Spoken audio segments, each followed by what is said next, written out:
नमस्कार प्रेक्षकांनो, चला तर एक प्रोमो बघूया. ठरलं तर मग मालिकेचा. प्रेक्षकांनो, प्रियाचं परत नाटक चालूच आहेत. आता तिला सुभेदारांकडे कोणी माफ केलं नाही म्हणून ती प्रतिमाकडे जाते. प्रतिमा तिला माफ करत नाही तर ती प्रिया स्वतःच्या अंगावर रॉकेल ओतून घेते.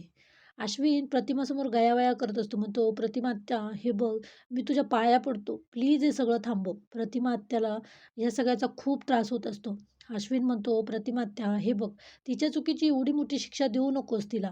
तोपर्यंत प्रिया इकडे रॉकेल ओतते आणि काडी पेटवून खाली टाकते.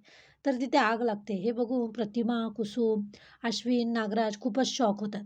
इकडे अर्जुनचा शोध सुरूच असतो. तो म्हणतो, "तन्वीने गाठोडं गायब करून कुठेतरी लपवलं असेल तर?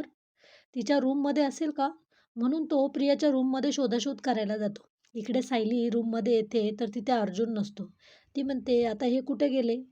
अर्जुन सगळीकडे शोधतो. म्हणतो, "तन्वीने स्वतःचं गाठोडं कुठे ठेवू शकते?" सायली अर्जुनला फोन करते तर तिला रिंगचा आवाज येतो. ती म्हणते, "यांच्या फोनची रिंग तर इथेच वाजतीये." म्हणून ती तिकडे जायला जायला निघते. अर्जुन म्हणतो, "एक ड्रॉवर लॉक का आहे?" म्हणून तो चावी शोधून तो ड्रॉवर उघडतो. तर त्यात त्याला गाठोडं भेटतं आणि एक फोटोही भेटतो. तर अर्जुनला खरंच काही हाती क्लू लागला असेल का आता? आणि सायली रूममध्ये जायला निघते त्याला शोधण्यासाठी. तर तिला पण कळेल का अर्जुन काय शोधतोय तर? हे खरंच बघण्यासारखं असेल.